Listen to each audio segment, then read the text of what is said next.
Welcome to Dateline Health. This is Fred Lippman coming to you from Nova Southeastern University. Before I get started, you notice I took off my mask. I'm asking you to please wear your masks. Do try to be socially distant and be responsible to one another. It's not a Democrat or Republican thing, which we've just been through. It's not a conservative liberal thing. It's to protect you and your loved ones. Anyway, today's show, coming to you from Nova Southeastern University, is about a wonderful organization that many of you might have read about, but we're going to give you some introspect into the Gildas Club of South Florida. So let me introduce to you first Kim Praitano, who is the president and CEO of Gildas Club. Welcome, Kim. Thank you, Dr. Lippman. Thank you for having us. Glad to be here. Okay, and let me also introduce Belinda Paulicin, who is the Director of Program Services. Now, you both are going to have to tell me all these acronyms that are after your name. So we'll start with you, Kim, and we'll let you tell us about what these acronyms are and what your job is as President and CEO of the wonderful Gildas Club. Well, my acronyms, MSW is a Master's in Social Work. I started out in life as a social worker. And as I grew in executive level positions and became a CEO in different organizations, fundraising became a critical role. And so CFRE is Certified Fundraising Executive. So I really serve both sides of the house. Tell us about Gildas Club. Of course, a lot of folks who are viewing us have heard of Gildas Club, but tell us what your mission is and where you're located. So Gildas Club is a cancer support organization, the premier cancer support organization for psychosocial supports. We provide direct services to people who are diagnosed with cancer and their family members. And we started in honor of Gilda Radner, who was one of the original cast members of Saturday Night Live, which we all still watch on Saturday night, but many people don't remember Gilda. She was diagnosed with cancer very young when she was at the height of her career. And her dying wish was that her family and friends would start an organization where people could come and have support and not experience cancer alone. And that's how Gildas Club was formed in New York City, the first Gildas Club. And the folks in Fort Lauderdale got together and they said, we need a Gildas Club in Fort Lauderdale and the surrounding area. And they called up Gene Wilder, and lo and behold, we have Gildas Club in Fort Lauderdale. And 25 years later, our services have expanded. We've grown significantly.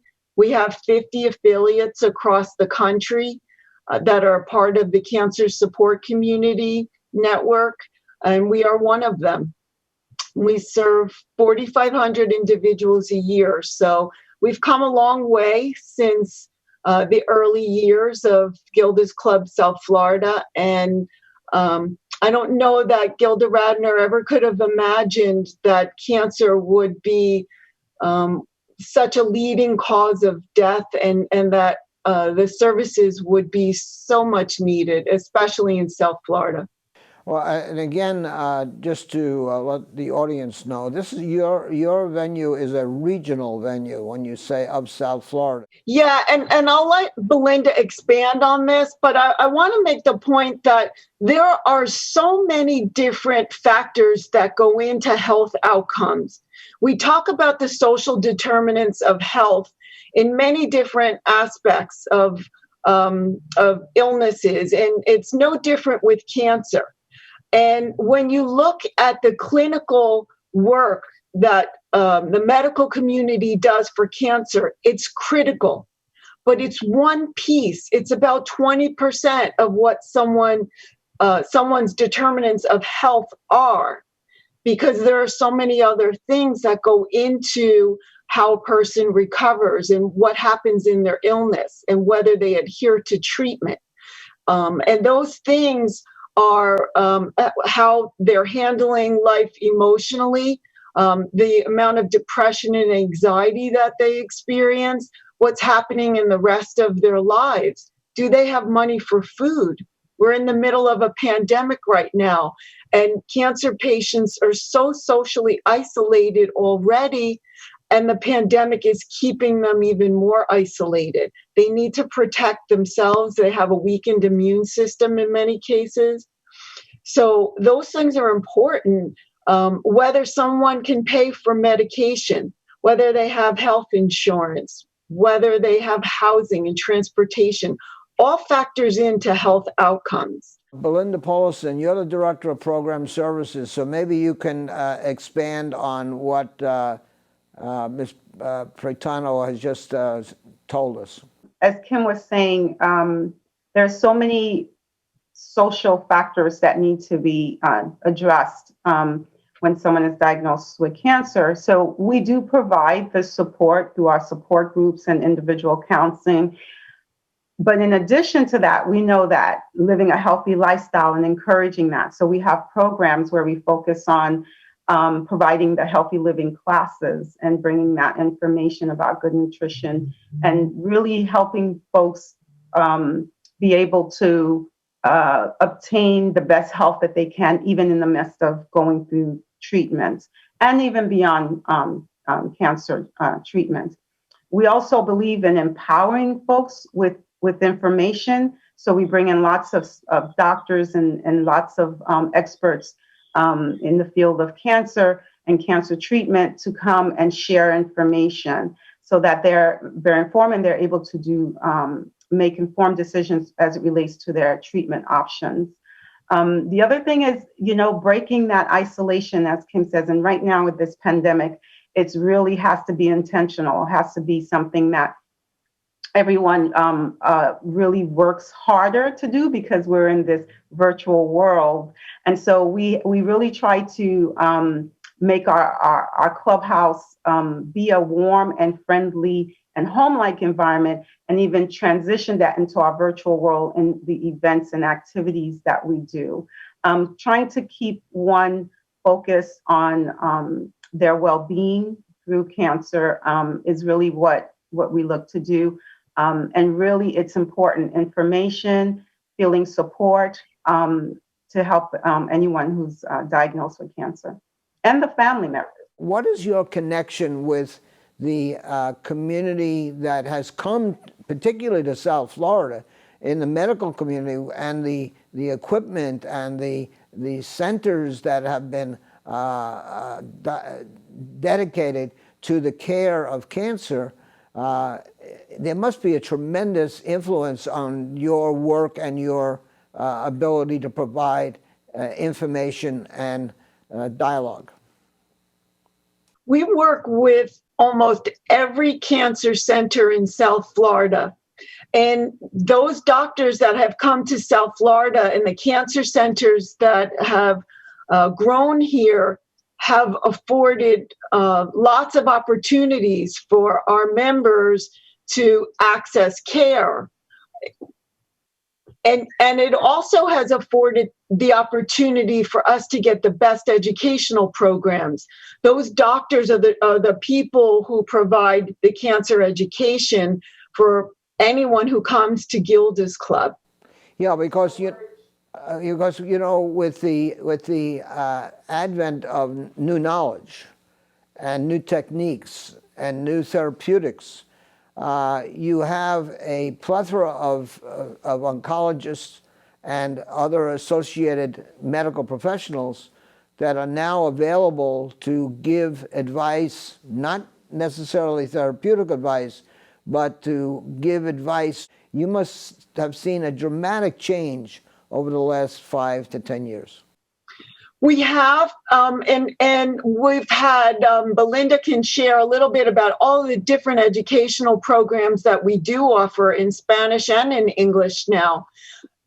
And having knowledge empowers people. They can, our mission is to ensure that all those impacted by cancer are empowered by knowledge, strengthened by action, and sustained by community. So that education that you're talking about is important.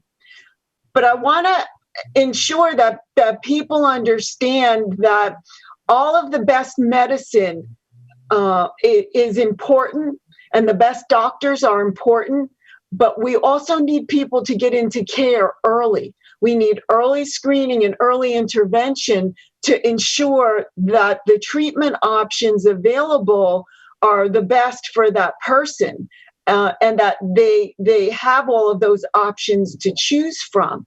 And getting the word out there is really important still. The number of cancer patients will double by the year 2030. And so we have a challenge to ensure that people are getting screening. And during COVID, that's not happening. The number of cancer screenings has gone down. The number of cancer diagnoses across the board has gone down. So that's going to be a challenge and an opportunity for us to ensure that people get back to getting their annual screenings. It must be rather daunting knowing that we have this implication of this heinous pandemic, which has really sort of put people in a position of having their own anxiety, of not wanting to leave their home or secure place to have these screenings. So how is it affecting your program services? We have, over the years, have been very much working on getting information out into the community through various programs that we have. We have our Kids Camp program, which is a school-based program where we go in and provide cancer awareness and education, starting with middle school and high school. And again, those are also about talking about healthy living and healthy lifestyle choices. And we have our Women of Color initiative, where we really bring breast health education out to the community, and also partner to provide free mammograms for anyone who really is uninsured and does not have access, and they are in need of a mammogram. So we are really working and really trying to get the message out that it's important to do screenings. During this time of COVID, anxieties are high and people are concerned about safety, and understandably so. And so one of the things we say is, call the healthcare provider and find out what kind of safety guidelines that they have in place, and get that information ahead of time, and find out what you need for you to feel safe. But skipping screenings can have really devastating consequences. And so we really want to really stress that it's still important, and figuring out a way to do it safely and working with your healthcare provider to do that. Let me ask you, since the availability and the positivity of new screening techniques and screenings, where statistically I've seen data that says that some of the cancerous, I guess you could say, elements that are found within the younger females, younger males, bring about a situation where there is an impact on their family structure, usually younger children and things of that nature. How do you deal with a family structure? Our program and services are open to anyone impacted by cancer. So we have our caregiver friends and family groups where support is given for anyone who has someone that they care about who's been diagnosed with cancer. And we provide educational information targeted also to help the family learn as much as they can to be a support to the cancer patient.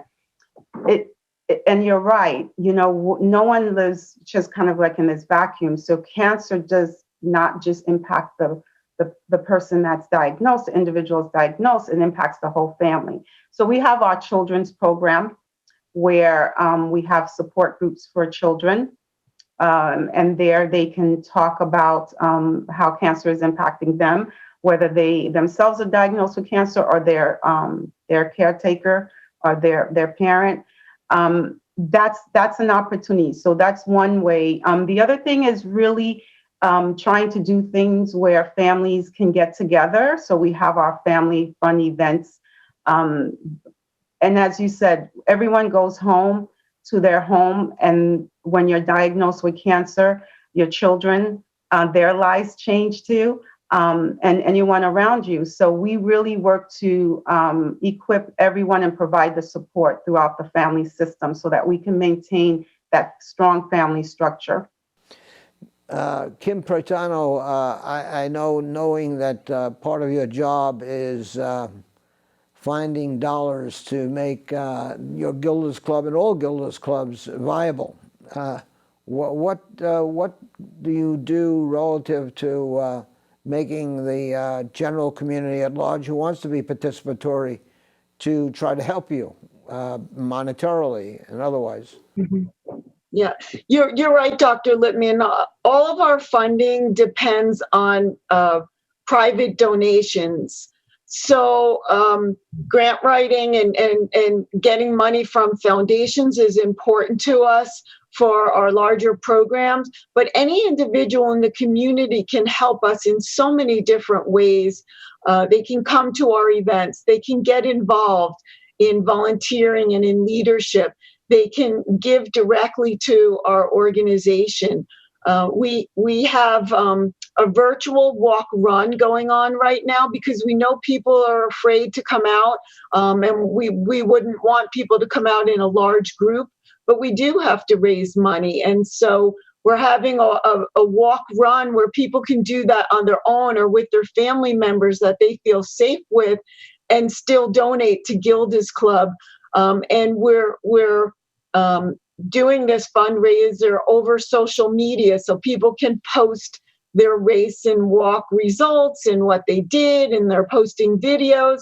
So it's still that sense of community and camaraderie around the event and keeping it safe. We also have our 25th anniversary coming up in 2021, as you alluded to before. We have been here for 25 years.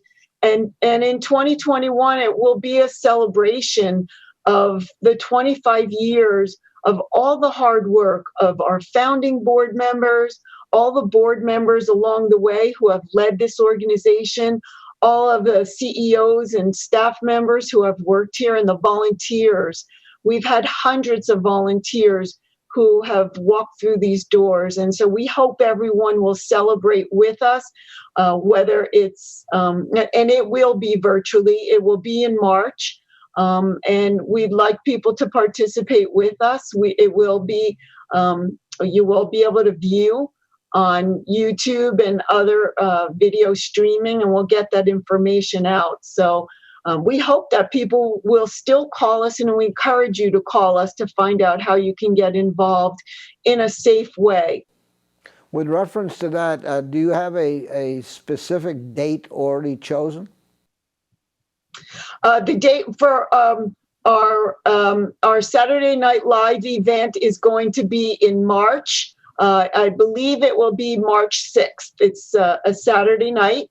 And it will be streamed virtually on YouTube, and we'll also have lots of social media to access that event. We'll start getting the word out very soon for save the date and what benefits will come with that event. But it will be an exciting event, and it will be one that we really, really want the community to celebrate with us. We've come so far in 25 years. We're absolutely encouraging sponsorships, ticket purchases, ad journal purchases, and we will get you that information. Okay, let me get back to Belinda Paulicin for a second. Belinda, again, external of, and I don't know when we're going to be in a position to deal with this, like I said, this insidious coronavirus, but when under normal conditions, do you do any external presentations at various social clubs, condominium associations, chambers of commerce, whatever it might be? Do you get to do that, Belinda? Yes, we do. We have opportunity to go out into the community. Going out in the community is very important to us to get the word out about what Gildas Club is here to offer anyone who's been impacted by cancer. And I just want to add, for free. Our services are all free, and that's why the fundraising is so important. But also because, cancer can be quite expensive, and so we work very hard. All our services are free. And so we do go out in the community to try to talk and let folks know that we are here for them and anyone who needs our services. But in addition, as I said, we also go out in the community to really talk about the importance of cancer screening, the importance of knowing about your risks and talking to your healthcare provider and seeking care as early as possible. So we have worked with various types of organizations, community health centers. We've gone to churches in the community. We've we've presented at local health fairs. And anyone who's really interested in having us come out and do a presentation on either the clubhouse or bring one of our initiatives, such as Kids Can, and again, we go into the schools throughout Broward County, or our Women of Color initiative that is focusing on breast health education. They could certainly contact us. I want to thank both of you for being here today. Again, Kim Praitano and Belinda Paulicin, you are wonderful advocates for a very difficult disease entity. It's destructive. It's harsh. Sometimes very difficult on families and obviously on the victims. So knowing that Gildas Club is there to literally, I say, hold your hand or put your arm around someone, it's very, very important. I've always been greatly appreciative of Gildas Club being in our community. Both yourselves and your prior executive directors have been good and close friends of Nova Southeastern University, only because we offer you the opportunity to get some of our experts to help you when you need it. So thank you both for being here today. Remember, as I always tell the people who make this program what it is, I mean, the reason we have you is because they ask questions about Gildas Club, and that's why you're here. But I always tell our viewers to take good care of yourself. And in this case, even though it's not Gildas Club's responsibility, but it's your responsibility to get all the screenings that are normal and natural to good health, no matter what your age. So please follow the advice of your health professionals, and then also thank the advocacy of people like Ms. Praitano and Ms. Paulicin, who are with Gildas Club, who are really the blessings of our community, because the advocates are the blessings that we have in our community. So thank you both very much for being here today. Good luck on your events, and give us, like I said, the information, and we'll have it up to allow people to be participatory. And I wish you both the very best of luck, and take good care of your clients, otherwise known as Gildas Club members. Thank you very much. Remember, folks, as I said to you before, take good care of yourself. I know it's tough. I know it's tough. And I know that a lot of people think that this thing called the mask is somehow Democrat, Republican, conservative, liberal. No. It's respect for you, your neighbor, your family. Wear your masks. Be socially distant. Wash your hands. Just be respectful of their needs.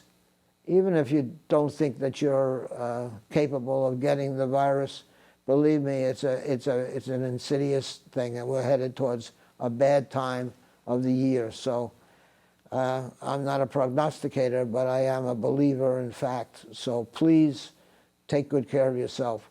Remember, this show is called Dateline Health. We come to you from Nova Southeastern University. If you have any questions or you want some answers, there's a telephone number and address right here. And my name is Fred Lippman. Until next time, see you.